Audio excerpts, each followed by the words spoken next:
for accepting. And we will be I will be sharing my screen, and we're going to be discussing verses 51.4 and 51.5, Gatha's song 16.4 and 5. Okay, let me share my Artemis John, my screen sharing is disabled.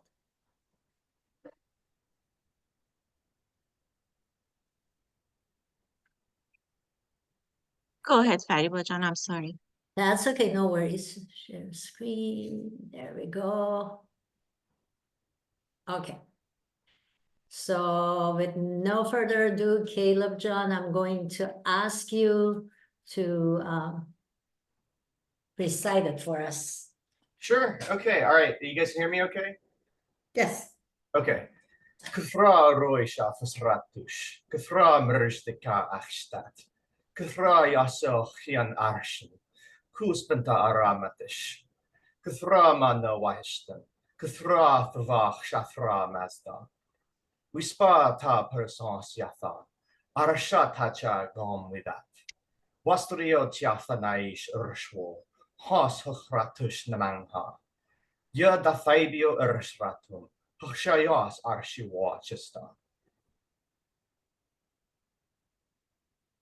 Okay, so we will go to the translation 51.4.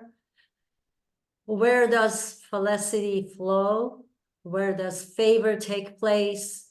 Where is righteousness attained? Where is progressive serenity? Where is the best mind? Where, through your dominion, wise one? And that is Dr. Jafari's translation. Then we have Khosrow Khazai's, O Mazda, when shall your admirers be filled with your love? And when shall your reward embrace them? How can one become the companion of righteousness? And when is it possible to reach serenity? Where can we find good thought? And when can we install the power of self-dominance with ourselves? And DJ Irani, where shall we find security from the threat of harm? Where compassion for our precarious state? When shall truth come into its own? Where is the power of holy benevolence? Where is the illumination of the good mind? And whither, O Mazda, is thy dominion? That is for 51.4. And the pondering point on it is good chosen order gives happy progressive lives. And for 51.5, I ask these to know, how does a settler by his proper action strengthen and the world with righteousness? He is humble intellectual who is a true leader of the lawful and is recognized as the ruler of the rewards. O Mazda, I ask these questions to know how a person with good deed and humbleness who has known creative wisdom and is recognized as a fair leader by the people can, in the radiance of righteousness, inspire the world and develop it. All these questions do we ask that receiving guidance from truth, we may work for the welfare of creation, even wise in dedication, ever upright in action, acknowledging the teacher of the truth appointed for the just well-being of people. And that summary substance is, the pondering point is, want to lead, be wise, be humble, serve right, and promote society. So I'm gonna go back to this, let's see. Okay, go ahead, Mitra.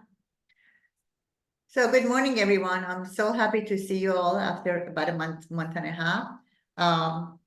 We chose these two verses because it's different than the rest of it that, tells us that how good it is to be righteous and we should do such and such for ourselves, and our mind is so powerful.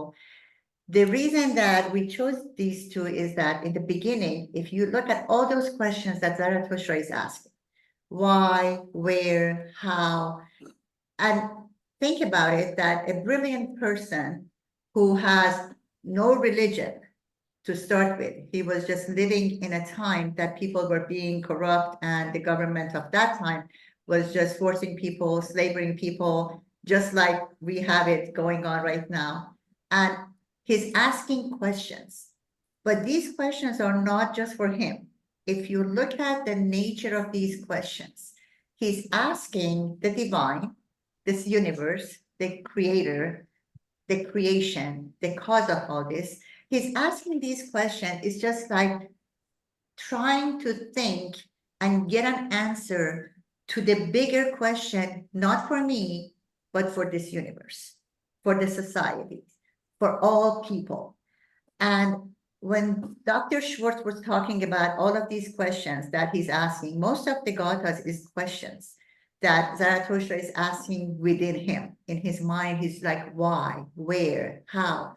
But he is pleading with the divine. He's pleading with the sources, the forces out there.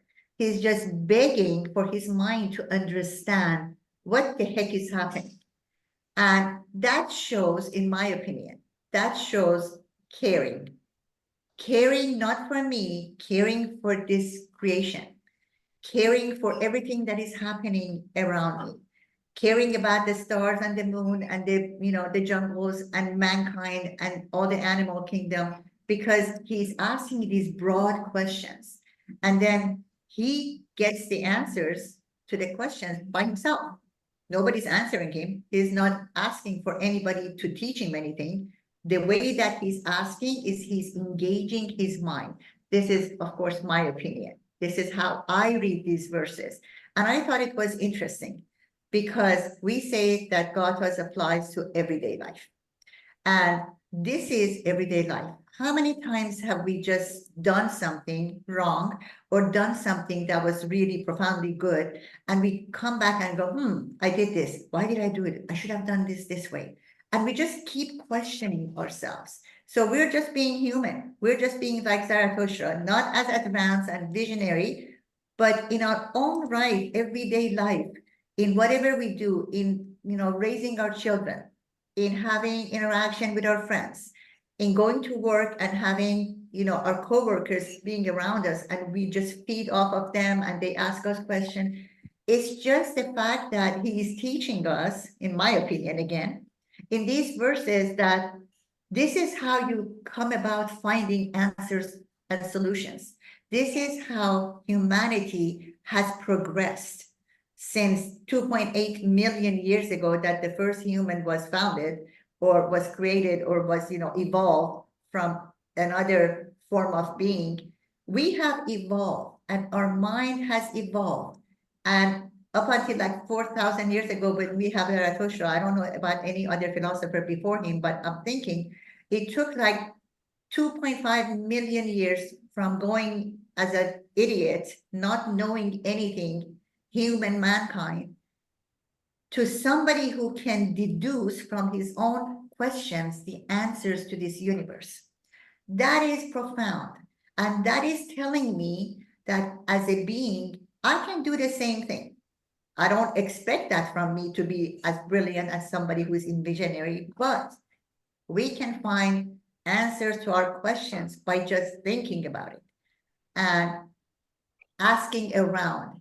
That's why a lot of people from other religions, when they come to Zoroastrianism, you'll be amazed how many questions we get from the PR group that people say, can I ask questions? And that is very interesting in the beginning, because That's if you're employed. in many other religions, it's not allowed. You cannot ask questions. You just accept. But when Zarathustra is asking questions, he's teaching us that part of learning, part of becoming better is asking questions. Ask yourselves, ask your friends, ask children It doesn't matter. Anybody can make a positive impact by an answer or a solution. It may not be relevant, but when you think about it, asking question is the first thing that you do when you want to learn something. Children, COVID knows that. Your child, when they are like 2 years old, when they start talking, all they do is ask questions, the same darn questions a million times. So that tells humans, that's how you learn. Let them ask questions. So did Zarathustra. He asked questions, and then on the second part of the verse, he comes to a conclusion. He gets his answers. He gets his answers by his own mind or by his surrounding. We don't know how much was the time lapsing between his first set of questions to the second set of answers. So I just think that's beautiful. And, you know, the conclusion that he comes to goes back to the fact that he believes in human beings having a good mind, not being sinners, not being servants to a deity, none of that. We are not weak. We can be very, very strong-minded. We can advance, we can create, we can discover. And another point that I want to make is that because of that, I went back to the humanity, the progression of humanity, and I saw the breakdown. This is something that I love to look at. There's a breakdown for 2.8 million years and how mankind has advanced, all the things that they have done. So from the beginning document, which is 2.8 million human beings, then we have the second thing is like after 1.1 million, mankind learned how to control fire. That is a big thing. That's like a Big Bang theory for mankind. Because in 1.5 million that they discovered, they learned how to control fire, lives were changed. The way they were thinking, the way they were living, the advancement was just extremely important. But it took 1.5 million years. And then when you go down this document, it goes from 1.5 million, then every 200,000 years, there's a big advancement. There is, you know, discovery of this and that. Culture starts at 170,000 years ago. Look at the amount of time it takes for human mind to progress. And then if you look at it now, and it breaks down every 5,000 years, then it goes to every 500 years, then it's every 100 years. When we get close to where we are now, internet 50 years ago, and now AI. You know, after AI, in that, I would say in 10 years, it will be another huge breakthrough. We are advancing extremely fast now because our mind is getting so progressive. Because physiologically, I guess, our brain is working better. It has advanced. We are putting more information in there. We have the potential to just go beyond our imagination. And I think that when Zarathustra started this process in his mind 4,000 years ago, it took that much time for us to understand it now. I am the one who's understanding now after 4,000 years. I probably couldn't get this 40 years ago when I started looking at the Gathas. I didn't get it, but now I get it. So that is the discussion today, I think. That what do you guys think about all these questioning and coming to the answers by ourselves? Because we can, because we are educated now, because we are open to listening to other people, different ideas. Today we asked Caleb to recite the Gathas the way that he has learned and researched and is a lot more advanced than the way that we have been listening to it. It sounded gibberish to me, but it doesn't matter. If that's the correct way, if that's how Zarathustra was trying to pronounce these things or say that was the language, it's beautiful to listen to it. It is a language. In my opinion, personally, I do not care about how to recite the Gathas. I am very proud of the fact that I get it. I get the message in English, in Persian, in the old Gothic language, the meaning of it, how it affects my life is what I care for. I am not a scholar. I am not in academia. So I leave that up to people like Caleb who have done so much to say it correctly. But end of the day, it matters how you apply it to your life. I read this verse, I got it. And now when people ask me questions, I'm like, good person. If I come up with questions and I, get the courage to go and ask people, not thinking they think I'm stupid. I'm not going to ask, this is a stupid question. I'm a pharmacist by profession. You'd be amazed how many stupid questions people ask. But you know what?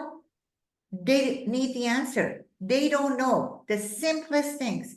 And now I am patient enough to say, okay, this person is asking a question because they don't know. So asking question is one of the best things we can do for ourselves, for our family, for our friends. Ask and then answer other people's questions. That is my take for today, and I would love to hear what you guys think about this. Who wants to go first? Oh, our new talent should go first. Caleb. Today is discovery of new talents. And for those of you who are able to, I'm sorry, before Caleb begins, for those of you who have the ability, please turn on your camera. This is an interactive class. We love to see you and hear you. Okay. I was going to say, you always pick on me first, so I found it funny that you had an excuse to do it this time, because even if I didn't say anything, For all the times that I just randomly picked at you, this one is the right one. I guess so. I was wanting to say I really liked your analogy of the timeline of humanity. Whenever I've looked at the same thing, I always find it fascinating that so much of our history that we know as humans is like the tiniest fraction of actual human history, which I find fascinating. But I liked that example because I feel like these two stanzas, there's a rhetorical questions and then there's the, I guess, rhetorical answers, is all about a just society and what that would look like. And, Zarathustra is asking what,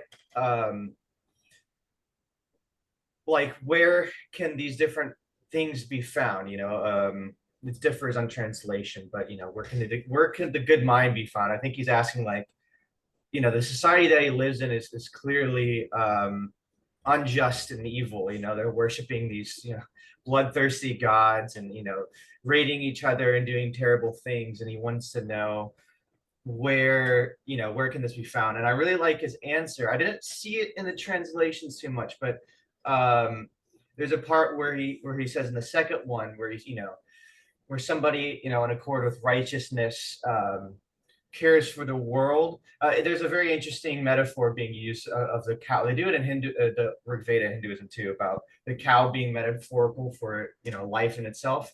And then he says Wastrio something about the what the person who would advance or increase or establish the world in a good place is somebody who take care of it by his actions. I really like this stanza. In fact, actually, the first one will pop into my head occasionally at random times.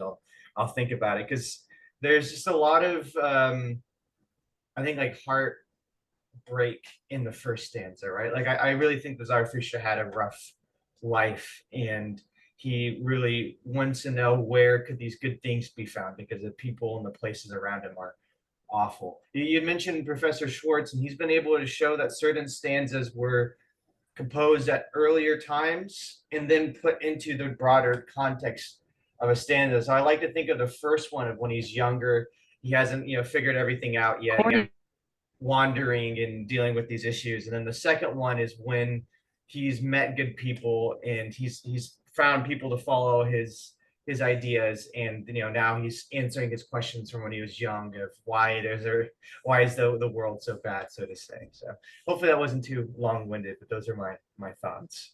No, that was perfect. Thank you so much. And yeah, Professor Schwartz was saying that Zarathustra was asking these questions. He wasn't just asking, he was just pleading. It sounds like he was in this trance. He was so anxious. He had phobias. And I guess, people who are linguistics, they can see that through all the verses, that the way he says why, but it's not just like, why did I do that? Why do people? It's like, oh my God, why? So he has so much emotion into these verses. He cares so much about humanity. That is the part, because you usually don't think about, other professors or, philosophers and religious leaders. It's not that they care. They have a motive. They have an agenda. But Zarathustra was so upset and so angry and so sad that these things are happening in this universe. He was just pleading with the divine or whatever, with himself, that he wanted the answer so he can help. That was his mission. He needs to find the answers to help humanity, to help this creation. And that is interesting. That was the first time that I heard him say that, and I'm like, I never thought about it that way. So maybe that's why he was so concerned about his questions and the answers to come to. So thank you so much. I'm taking volunteers now who want to talk about this. Remember, this is a discussion. This is not a class. We would love to hear everybody's opinion, because then it adds to our understanding. Any hands up? Come on, Ronald. Manija. Here I Oh, am. Manija. Manisha has her hand up. Ronald goes next. Okay, Manija, go. Thank you both so much. Actually, when I was listening to your interpretation, my mind was so filled. Mitra John, you keep bringing 4,000 years ago. Unfortunately, it's not 4,000 years ago. It's even the time that we're living in. Caleb John, you brought such a great point that when Zarathustra was living, the world was in crisis. I still see the same crisis, and this is the sad part for me with humanity, that I still see the crisis is happening the same way. Unfortunately, parents raising their children with the same thought process and keep going on and on. About the progressive ideas and what basically Zarathustra is teaching, especially with good thoughts and progressive serenity, we have so much obstruction for those who have progressive minds. If AI, now we're talking about AI, if progression took us to this level, it's a group of people. And I'm sure those group of people existed at the time of Zarathustra as well. But unfortunately, we have so many people that proudly they say they're conservative. They want to conserve. And it's not just in Iran. Iran is right now tyranny. It's horrible, but it's all over around us. So many of us Persians, we ran away. We came to stay US for the freedom, and still we see the tyranny and conservatives and conservatives' ideas and how any progressive idea is being attacked at all different levels. So this is actually, I have to say, I don't want to be negative, but this is how I feel, that the struggles we've had 4,000 years ago still exist. And definitely we need ethical values and ideas like what Zarathustra teaching. That's why I love this teaching after 4,000 years, for us to remind us that how humanity really hasn't progressed as much as it should have been. Even technology has progressed, but that's again a group of people made the progress, not all the people together. So that's Thank you, Manager. On that note, Professor Abreu, he's from Venezuela, and he's a professor and he teaches in universities and all that. And then one day he came, a long time ago, he came to CZC and he was giving a lecture. And I asked him, don't you think that we should teach Zoroastrian ethics at school level? We should bring up kids that are ethical, that understand all the things that we're saying. And he goes, no, I teach Zoroastrian ethics at corporations, corporate ethics. And then I tell him this is Zoroastrian. And I was wondering, I'm like, why? Why can't we just from childhood and bring up individuals who eventually become righteous people? And his point was extremely interesting that I never thought about it. And it was because he said, it's because people in power can make differences. Children cannot. Yes, you can go to, you should teach ethical standards at school level, but that means nothing. You can become a good person, you can do the good thing, but the minority powerful runs the show. We all know that. And the minority is very minor. I mean, just few thousands probably throughout this universe are running the show and are just, you know, keeping everybody captive. But we have to start somewhere. It is a negative place to be. However, our mentality should be positive because we count. As a person, we count. When you are raising 2 children, 4 children, whatever, it counts that you make them aware. So one day, hopefully one of them would be a person in power and they can take it the right way. In our chat group, we had a lot of discussion. There are so many people on this chat group, the fellowship chat group. They're so brilliant. They come from powerful minds and they know a lot. And sometimes history and politics gets into the chat. And then we had to separate them because policies and government and all of the politician and history, they are not positive. And if we keep talking about them, we have not advanced our positivity. We have not advanced our, you know, righteousness. We can't because, like I said, the minority is running the show and they are the powerful. So I see your point. I agree, but we cannot give up. There is no room to give up. One person is one person. This group was not in existence 10 years ago. This Okay. group of people, brilliant, Zoroastrian, living everyday life righteously, did not exist. So we have to look at the positive or we can't go on. Thank you. Totally agree. Totally. Thank you. Joachim, go ahead. Thank you. Can you hear me? Yes. Yeah. So my name is not Galaxy, but Jochem Lambers, and I'm in Amsterdam. And thank you so much for both of you.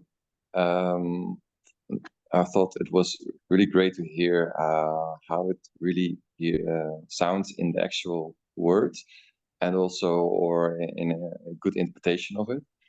And also what you said about curiosity is something that's and asking questions, something that really resonated with me, which I think could also be the remark that links with education, how we can get a proper questioning into education and sort of from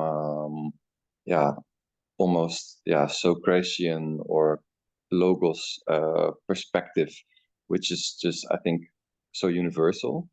And there's maybe one thing that I hope that one of you could give some more clarification about. I saw this, it is the power of self-dominance. I think it's in the second part. There's this term that's mentioned, the power of self-dominance. And I was hoping if someone could elaborate on that, please. I'm sorry, what was your specific question? Power of self-dominance. Is that in the verse 4? Yeah. Okay. That was what was, in the 10th line or so, 12th. And when can we instill the power of self-dominance within ourselves? That was a concept that was really hitting home with me, really resonating. And also I was wondering whether that comes more from perspective of the individual, or whether it should be seen more of interpretation that applies to mankind. Okay, so in Zoroastrianism, we hold a very high level. We are friends with God.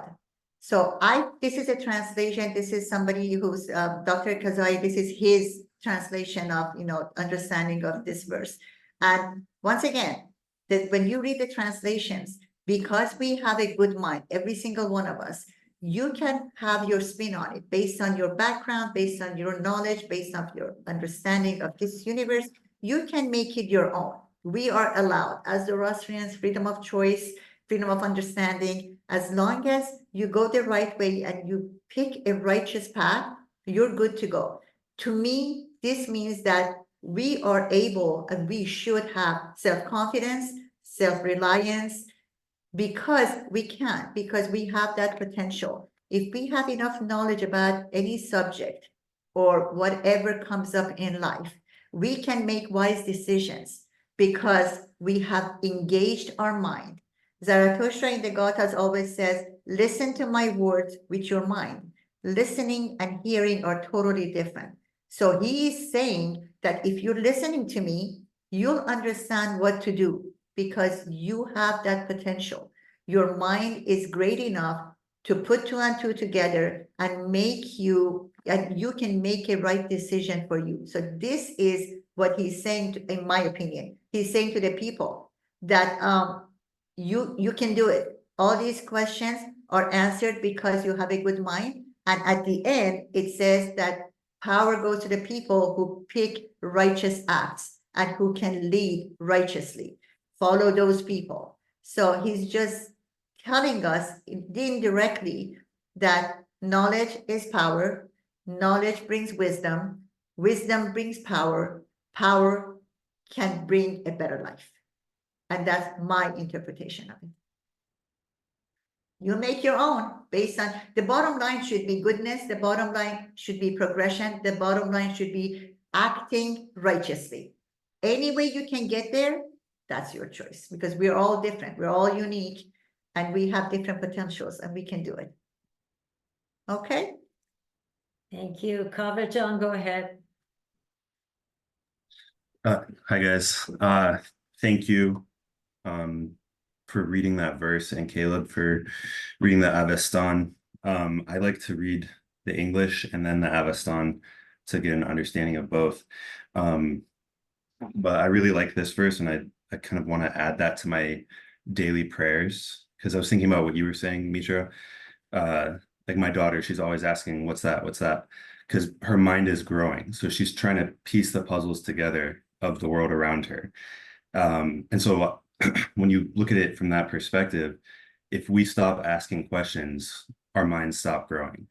But our minds can always keep growing because we're asking new and new questions. And I think with these prayers, like you can ask these same questions every day and get a different answer, because at a different time, there will be a different context to the answer of that question, and you'll realize something new. And I think that's kind of the beautiful thing about the Gathas.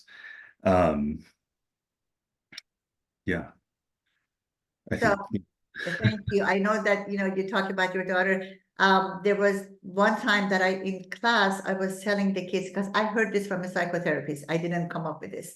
And the first thing that this person said was that a dog is born, a dog is a dog is a dog. You can train a dog, but it's a dog. They are born the way they're supposed to be. However, human beings, you have to learn to be a human. When we are born, we are just so helpless. We don't know anything. We can't do anything. You give birth to a child and leave them for 2 days dead. This doesn't happen to other animals. So we are on a different level of existence as other mammals. And we have to learn to be human. And that's what it means. We have to learn. And learning comes from questioning and looking and accepting and understanding and talking and kind of like conversational wisdom. So every day, you're right. We ask the same question, and based on whatever is happening around us, the answers may change. They may become better. They may just totally change. So yeah, when kids say, ask the same question over and over, it's not that they're trying to get different answers. It's just that they haven't learned it. So they need to have repetition. We learn by repetition. We learn by, maybe that's why a lot of people like to recite the Gathas all the time, all the time. But I always tell people, for better or worse, I got the message like 40 years ago. It was like boom. And I don't need to recite it. I love to, it sounds good, but I don't need to. Some people need to remind themselves that this is how I'm supposed to be better. This is what, good for you, good for you. That's why we are unique, every single one of us. As long as the bottom line is your progression, your happiness, that's what counts.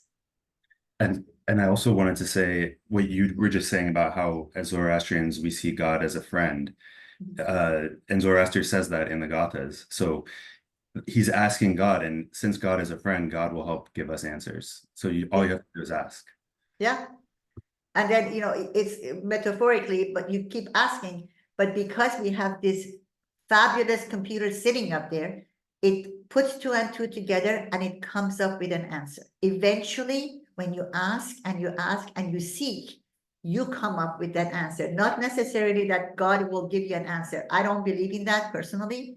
I just think that when you keep asking the question different ways, your brain does the connection because it has seen everything at this age, at our age. It has seen so much. It knows resources. So it will come up with the answer.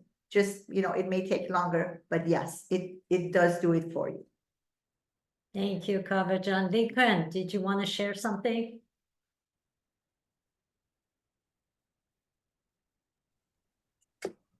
I think there's so much power in letting things like rest and digest when we talk about problems. Like whenever I think about anything that's hard, I always like try to absorb all the information and give myself like at least a night to sleep on it. And I think there's so much power in going back to questions years later, like we talked about earlier. Mhm.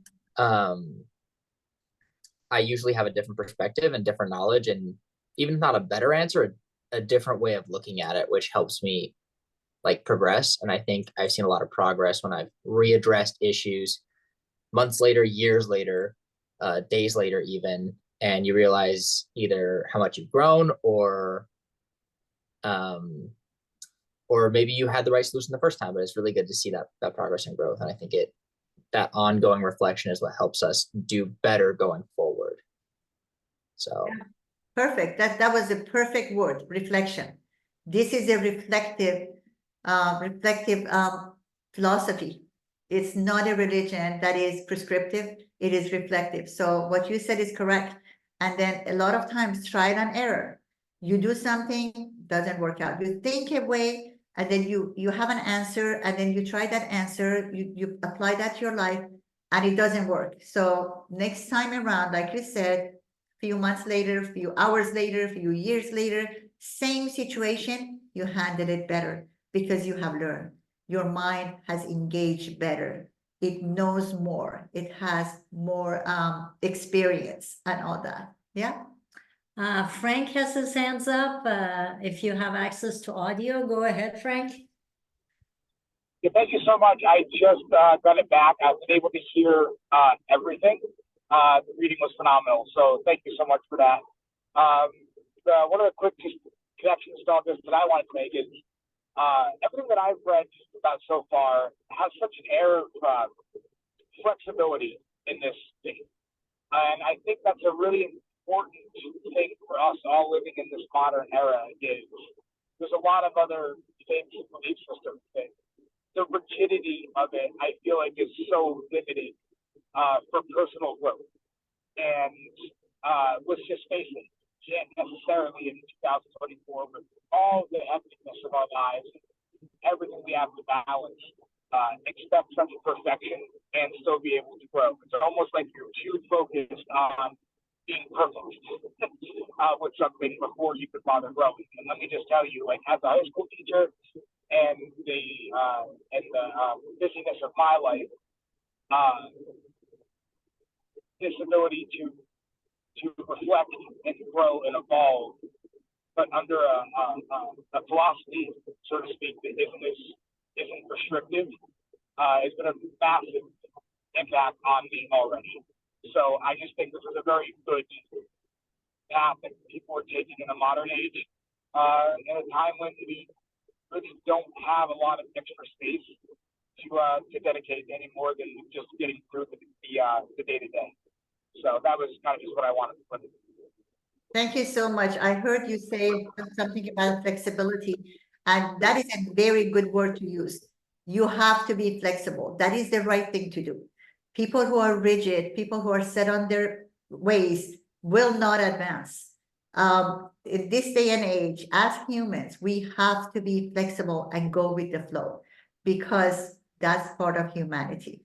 So yeah, you got it right. Thank you. Ash, would you like to share? Hi, good morning, everyone. Yeah, I just want to say thank you for everyone's wonderful share and Fariba and Mitra for hosting this wonderful meeting. I wish we had more of them. So, you know, upon this group reflection, it just, you know, it indicates to me how esoteric Zoroastrianism is. You know, I feel like as a collective and a lot of us individuals even don't know a lot about, you know, the insights that the Gathas and Zarathustra has to share. And so you know, having to sit here and reflect upon the text and listening to everyone's wonderful interpretations, and the whole point of this is to help us grow and to achieve and align with righteous thinking and a righteous mind, and that in turn uh, reflects good speech and good deeds, and just to improve this world that's so filled with if you go to slide 6, I think this is really, really interesting. If you could please go to slide 6. It's 6, hang on. I think it might be It's slide. the last one. Yeah, there we go. Yeah, there we go. As against a wandering parasite. And so this is something I study on a professional level. I mean, I write about this. So this really stuck out to me as against the wandering parasite. And because our religion, I believe, is so esoteric and we don't know a lot about it, and these group readings we do are so powerful because it's not just a period of reflection, but it's also a it's also knowledge building, you know? So, you know, there was an anthropologist by the name of Claude Levi-Strauss, who's the father of anthropology. And at the time of his studies, there was no discipline called anthropology, and he said we have to ask ourselves a very important question, in that how can other disciplines or other context inform this discipline of anthropology? So, given the limitations of Zoroastrianism, because it's so esoteric in its very nature, um, I try to ask myself, well, how do other contexts or other religions or other belief systems inform Zoroastrianism? So this little clause here, this little excerpt of as against a wandering parasite, it's very, very interesting to me. It's very peculiar, such that Native Americans, they have this system of belief that a lot of us individuals are afflicted or infected with this wandering parasite that they call Wetiko, Wetiko. And I've read books about this, and it's this wandering parasite is not just it's not a body or somatic parasite, it's a parasite of the mind that promotes unrighteous thinking. And so they had a number of ways to fight against this mind parasite. And if you look at the word warrior in any language from uh, Native Americans in Canada all the way to the tip of South America, the word warrior in any of their cultures, in any Native American culture, translates to that who fights the mind. Okay, so um how do we fight this wandering parasite of the mind? How do we fight with Tico? And then so that's been a really powerful question for me from the day to day.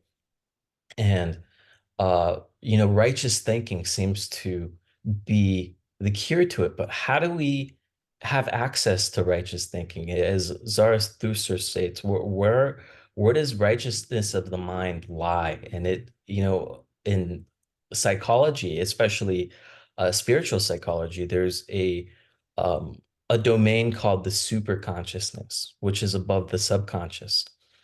So, in other words, how do we get access to the super consciousness to cure unrighteous thinking?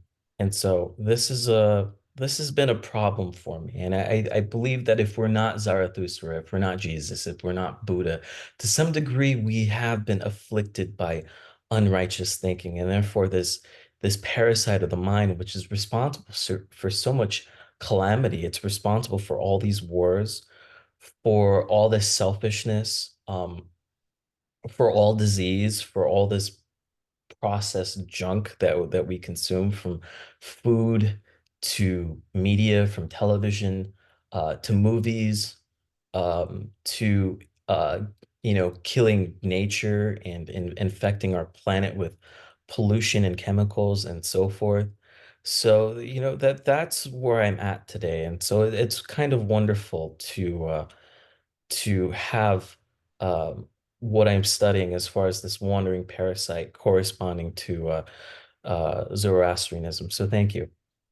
Thank you so much. You always say wonderful things that, makes the mind work harder.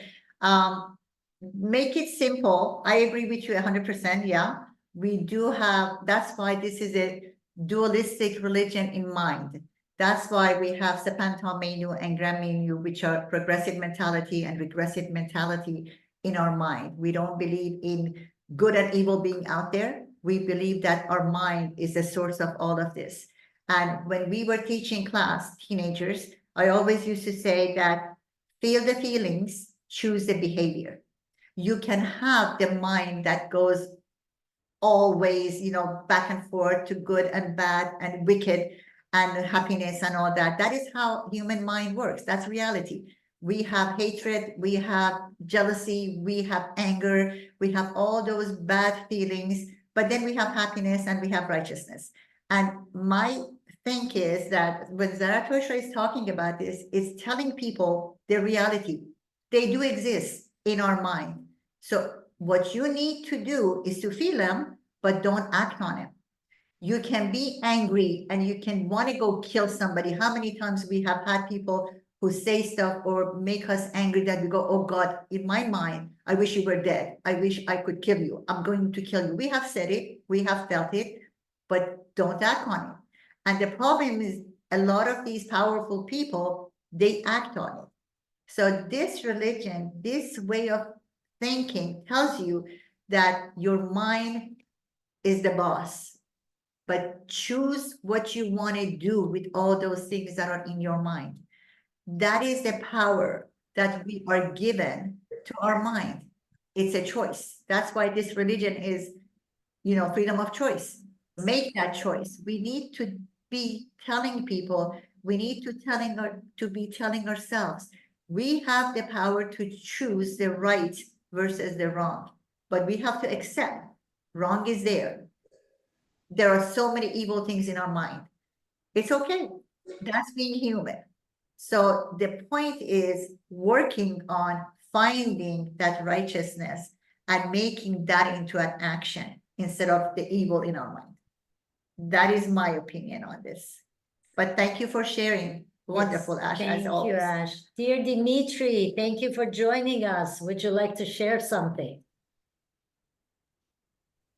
Yes, hello. I do want to first of all apologize that my camera is not on. I'm currently doing something and I depend on the camera for the microphone actually. So it's kind of an awkward position. Again, sorry about No that. worries, no worries. Right. Well, I did originally intend to just kind of join this particular session as a kind of listen in thing, kind of seek the answers to questions I've already asked. Kind of attitude, but of course I'd be happy to contribute, especially if you ask me nicely. Two things are predominantly on my mind. The first thing I would say, I want to go back to something that Ms. Fariba has said at the beginning of the session. Namely, I think that fundamentally, I understand that now more than during the first session when I joined the Gatha discussions. I think Ms. Fariba and I actually agree on more points than I originally thought. It's, you know, a year in Zoroastrianism has has kind of allowed me to understand better what is being meant by certain terminology, certain ideas, certain philosophies. And I think I understand Zoroastrianism more enough now that I can see that we do principally agree on, I would say, the majority of things. The one thing that I wanted to point out that I think would be useful to all here, namely that I think it is very important to kind of follow Zarathustra's lead in how he tackles the answering of the questions. I hope you don't mind, Miss Fariba. I'm not saying, again, I agree with you on just about everything. It's just that I think it is in following in the spirit of Zarathustra and his philosophy to and this is regardless of whether you look at this, for anyone here, whether you look at this with an anti-theistic or a theistic perspective, this is compatible with both perspectives. Namely that when Zarathustra is receiving answers to the questions, or is finding the answers to the questions that he is asking, and I'm happy to be corrected on this, it seems to me that he himself does not believe that his mind is coming up with those answers. It seems to me that it is coming through his mind. His mind is a necessary aspect of the process. So much so that if you tried to take the mind out of the equation, you would completely usurp the meaning of the place of the human being in the universe. The mind is critical for the process. But in Zarathustra's mentality, he is finding the answers. And again, this doesn't have to be with regards to whether you believe it is a personal God that is giving him these answers or whether he is reaching them through intelligence. I believe that his mentality is that he is finding the answers in the patterns that Mazda has established within the world.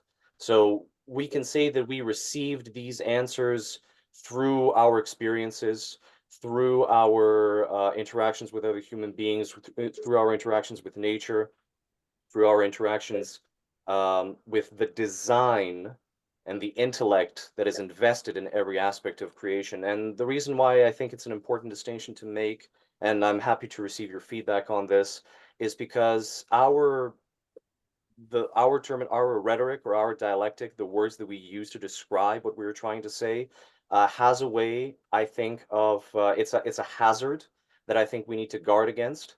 Believing that it may lead to the conclusion, especially for new people, that we are just determining righteousness.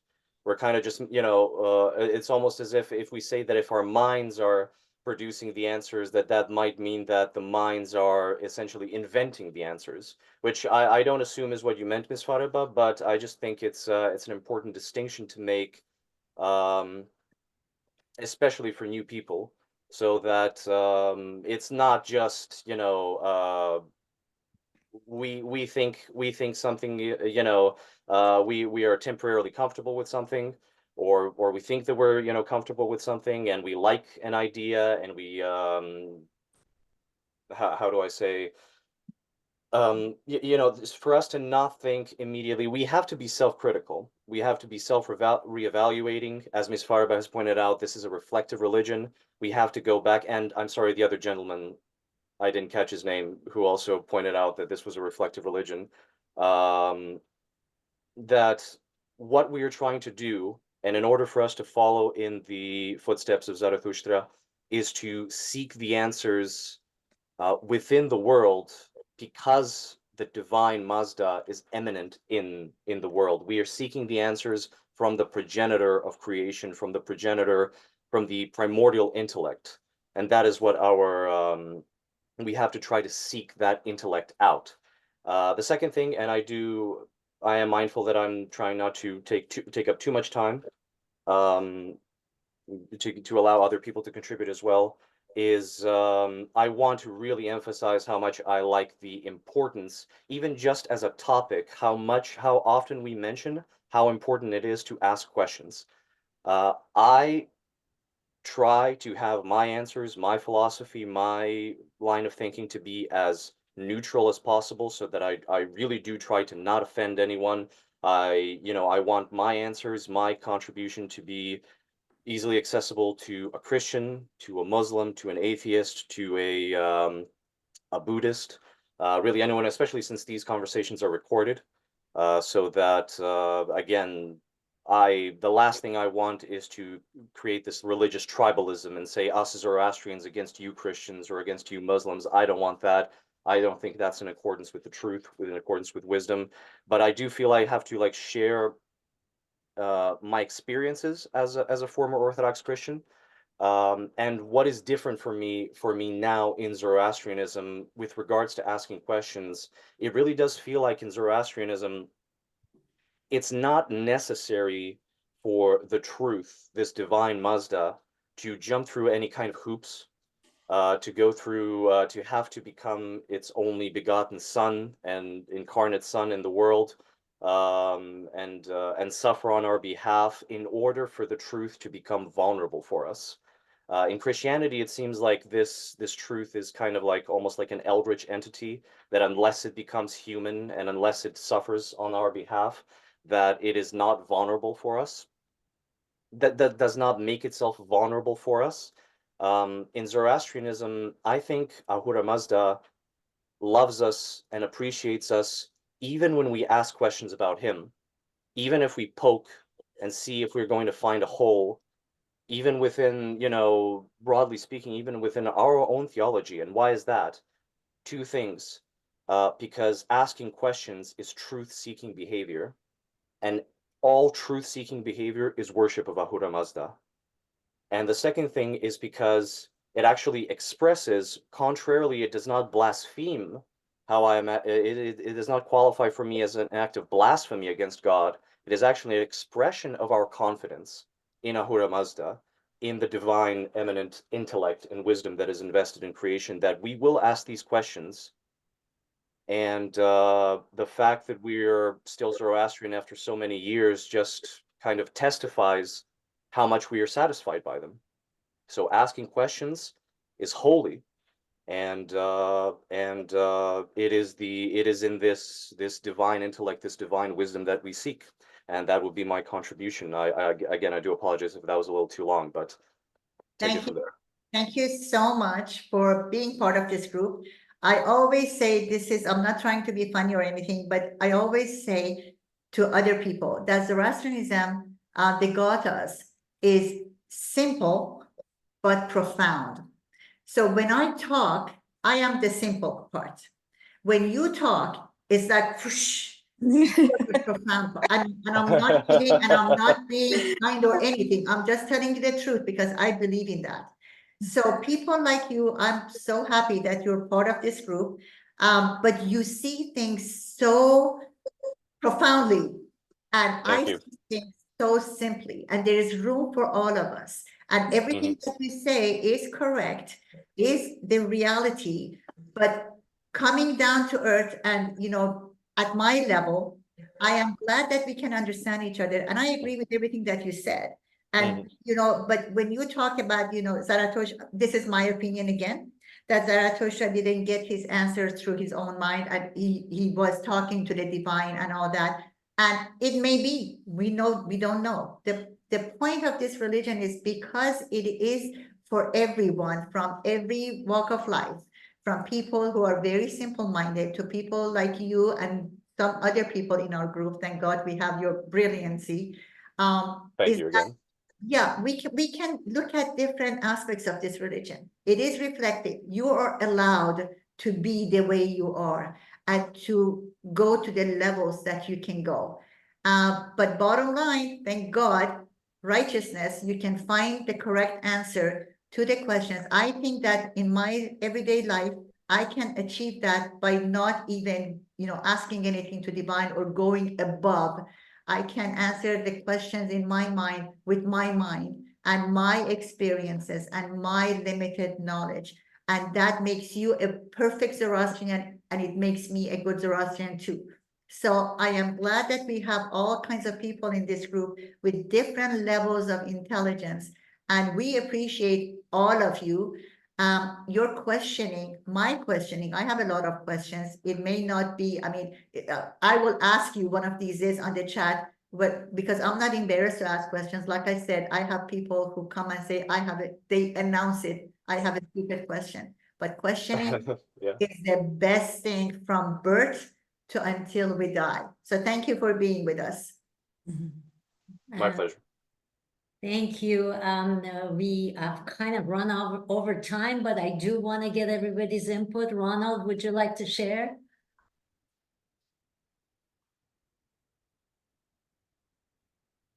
You're muted. Unmute yourself, Ron. There we go. Just took me a little while. I'll try to keep mine quick, more basic level.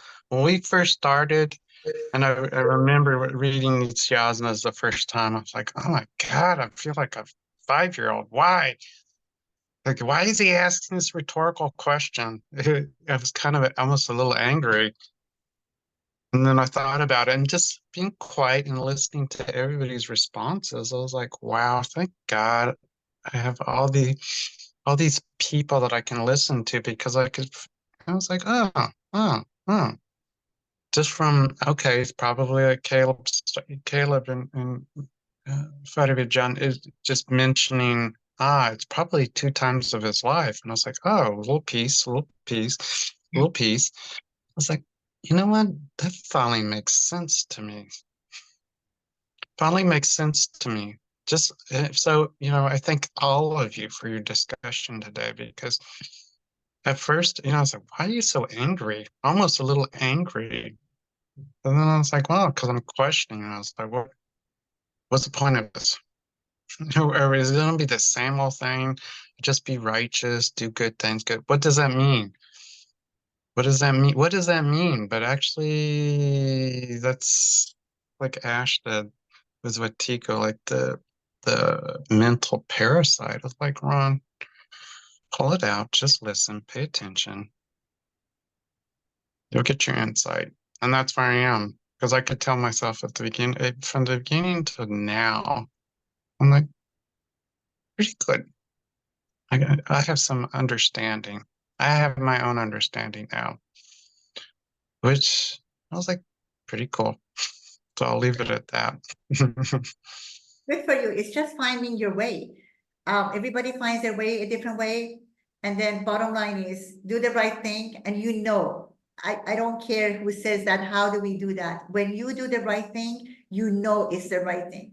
We have built that way. We are advanced enough to know we are doing the right thing. Those who are not doing it, they also know it. And nobody can play dumb because you see the result of your actions. If you look enough, you see that, what did you do? Was it a positive impact, a negative impact? It is simple. It doesn't have to be difficult. It doesn't have to be so sophisticated. We can be simple, but do the right thing and advance this existence. Kurush is our newcomer and he's at work. That's why he's been on the chat group and he's asked a lot of good questions. A very good person, one of those brilliant minds that is in works. So I don't know if he can chime in. If not, that's okay. Kurush, can you unmute, or you're at work? You can't. Don't worry about it because he texted me that he's at work. So I hope he enjoyed this. Aryan, are you still there? We are on overtime, so the charges are 1 time and a half. Oh, we have some chats here. Oh, what Mitra mentioned about feeling rather than acting upon anger, envy, and jealousy is exactly how to handle this wandering parasite. Yep, we have to feel formally through meditation. Meditation is so important, and I hope we can talk more about meditation as a community. Great idea, Ash. Thank you. Well, thank you, Okay, guys. everyone. Let me stop sharing here, and thank you so much for being with us today. And we hope you have a wonderful rest of the weekend. And I hope end of the day we all learned something, anything. It doesn't matter. It was an hour and 15 minutes of our Sunday, so hopefully our subconscious mind grabs some of these ideas, these new ideas, these wonderful words that some people use. I appreciate it, and I hope you had a good session also. We enjoyed you. Thank you so much. It was wonderful. Likewise. Thank you, guys. Have a Thank good you. rest of the weekend. See you next You time. too. Thank Bye. you. Bye-bye. Bye-bye.